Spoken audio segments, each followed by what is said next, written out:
If you grew up watching the Flintstones, the Jetsons, or Scooby-Doo, you experienced the work of the most successful animation studio in television history, a creative empire that dominated Saturday morning cartoons for over 3 decades and created characters so iconic they're still part of popular culture today. But if you also remember the cheap, soulless Hanna Barbera productions of the 1980s and 90s, you witnessed one of the most tragic corporate destructions in entertainment history. From 1957 to 1991, Hanna Barbera Productions wasn't just an animation studio, it was the animation industry. They created the template for television animation, pioneered cost-effective production techniques, and produced over 3,000 half-hour episodes of television that entertained multiple generations of viewers.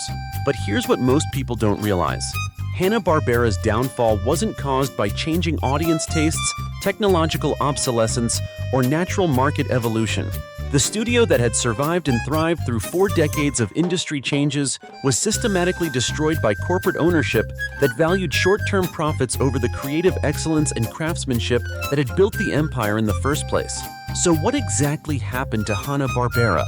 How did the studio that created some of the most beloved characters in animation history become a cautionary tale about corporate greed destroying artistic legacy?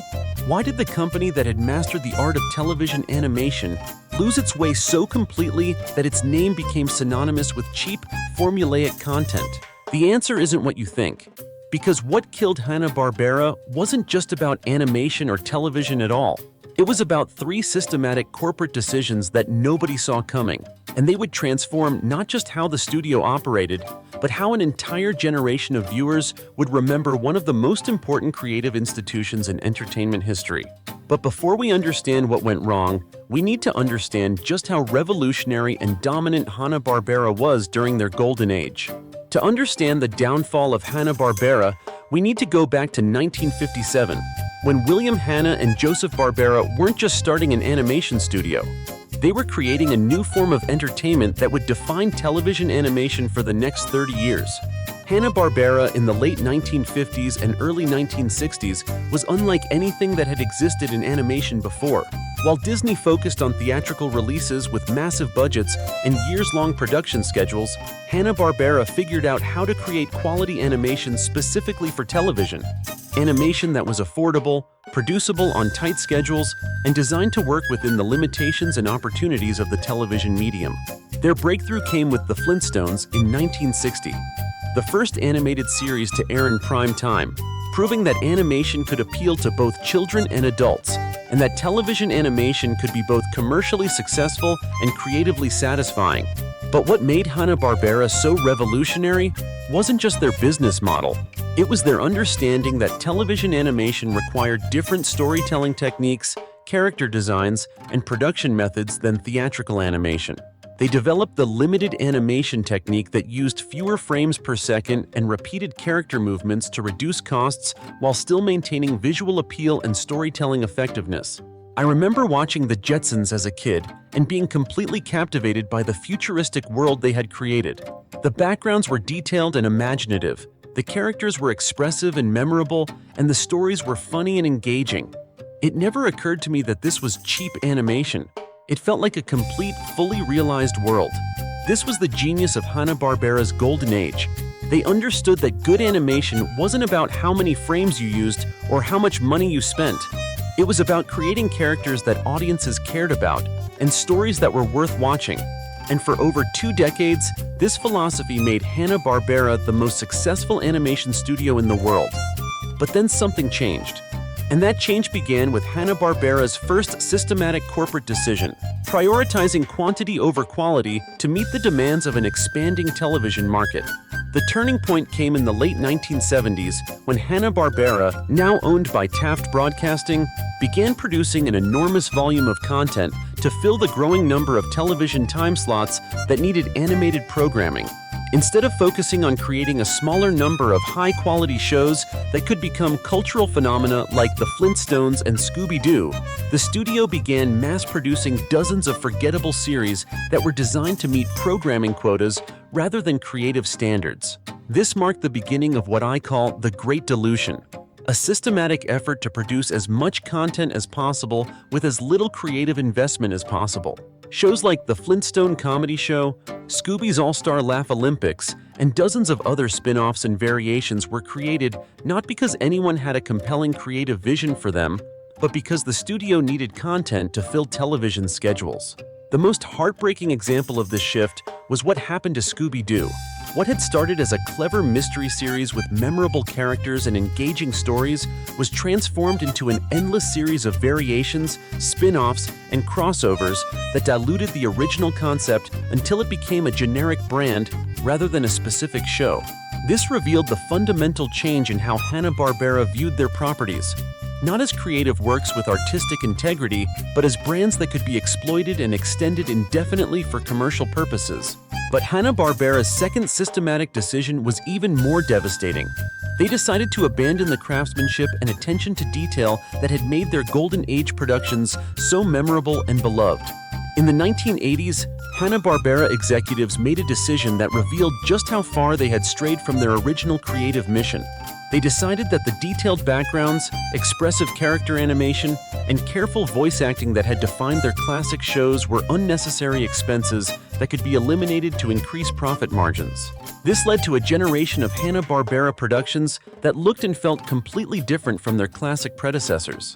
The backgrounds became simple and repetitive, the character animation became stiff and lifeless, and the voice acting became generic and unmemorable. Shows like The Smurfs and The Snorks, while commercially successful, lacked the visual richness, character depth, and creative ambition that had made earlier Hanna-Barbera productions feel special and distinctive. And here's what made this shift so tragic. It eliminated the very thing that had made Hanna-Barbera special: the understanding that even limited animation could be beautiful, expressive, and emotionally engaging when it was crafted with care and attention to detail. The studio that had once proven that television animation could be both affordable and artistically satisfying was now producing content that was cheap in every sense of the word. I remember watching some of these 1980s Hanna-Barbera shows and feeling disappointed even as a child. Something was missing. The backgrounds didn't draw you into the world, the characters didn't feel alive, and the stories didn't seem to matter to the people who were making them. But Hanna-Barbera's third and most systematic decision was the one that completed their transformation from a creative powerhouse into a corporate content factory. They decided to prioritize market research and focus group testing over the creative instincts and artistic vision that had built their empire. The final nail in Hanna-Barbera's coffin came when the studio began developing shows based primarily on what market research suggested would be commercially successful rather than what their creators were passionate about making. Instead of trusting the creative instincts that had produced The Flintstones, The Jetsons, and Scooby-Doo, the studio began creating shows designed by committee to appeal to specific demographic targets that had been identified through market research. This approach produced shows that felt hollow and artificial because they were hollow and artificial. They were products manufactured to meet market demands rather than creative expressions that happened to find commercial success. And here's what made this shift so devastating. It represented the complete abandonment of everything Hanna-Barbera had once stood for in television animation. The studio that had once created characters and worlds that felt real and lived in was now producing content that felt like it had been assembled from a checklist of marketable elements. The studio that had once trusted audiences to connect with well-crafted characters and engaging stories was now assuming that viewers would accept anything as long as it was colorful and loud enough. But perhaps the most damaging aspect of Hanna-Barbera's decline was how it affected the entire landscape of television animation and the careers of the talented artists who had built the studio's reputation. When Hanna-Barbera, the most prestigious and influential animation studio in television, began treating animation as a cheap manufacturing process rather than a creative art form, it sent a message to the entire industry that craftsmanship and artistic excellence were no longer valued or rewarded. Talented animators, writers, and voice actors who had once been proud to work for Hanna-Barbera began looking elsewhere for opportunities to create meaningful work. Some went to Disney, others to independent studios, and many simply left television animation entirely. And here's what makes Hanna-Barbera's decline so frustrating. It was completely avoidable and ultimately self-destructive. The studio had every advantage: the most recognizable characters in animation, Decades of experience and expertise, a loyal audience that spanned multiple generations, and a creative legacy that was unmatched in television history. But they threw it all away in pursuit of short-term profits and corporate efficiency, forgetting that their success had been built on creative excellence and the understanding that audiences could tell the difference between content that was made with care and content that was manufactured for profit. The most tragic part of Hanna Barbera's decline is that it didn't have to happen. The studio could have maintained their commitment to quality while still adapting to changing industry conditions and corporate pressures. They could have produced fewer shows with higher production values. They could have treated their classic characters with the respect and care they deserved. They could have continued to innovate and push the boundaries of what television animation could achieve while still meeting corporate financial expectations. But instead, they chose the path of least creative resistance, formulaic programming, cost-cutting measures, and the systematic elimination of everything that had made Hanna-Barbera special in the first place. Looking back now, Hanna-Barbera's decline represents more than just the fall of one animation studio. It represents the victory of corporate thinking over creative vision, of market research over artistic instinct, of treating animation like a product rather than an art form. The creators who worked during Hanna-Barbera's golden age produced some of the most iconic, culturally significant, and artistically accomplished animation in television history. They proved that television animation could be both commercially successful and creatively satisfying, both affordable and beautiful. But the executives who presided over Hanna-Barbera's decline taught an entire generation of animators and viewers that corporate efficiency was more important than creative excellence, that market research was more valuable than artistic vision, and that the best animation was the kind that required the least investment and took the fewest risks. And that's the real tragedy of Hanna-Barbera's decline. It's not just about the loss of one animation studio, it's about the loss of the understanding that television animation could be a legitimate art form that deserved the same level of craftsmanship and creative investment as any other form of entertainment. Sure, there are still good animated shows being made for television, just not by Hanna-Barbera. The creative energy that once defined the studio has moved to other companies, other platforms, and other creators who still believe that animation deserves to be treated with respect and care. But for those of us who remember what Hanna-Barbera used to represent, the studio will always be a reminder of what we lost. A creative institution that understood how to make television animation that was both commercially successful and artistically meaningful, both affordable and beautiful, both entertaining and memorable. The downfall of Hanna-Barbera is the story of what happens when corporate executives stop caring about creative legacy and start caring only about quarterly profits.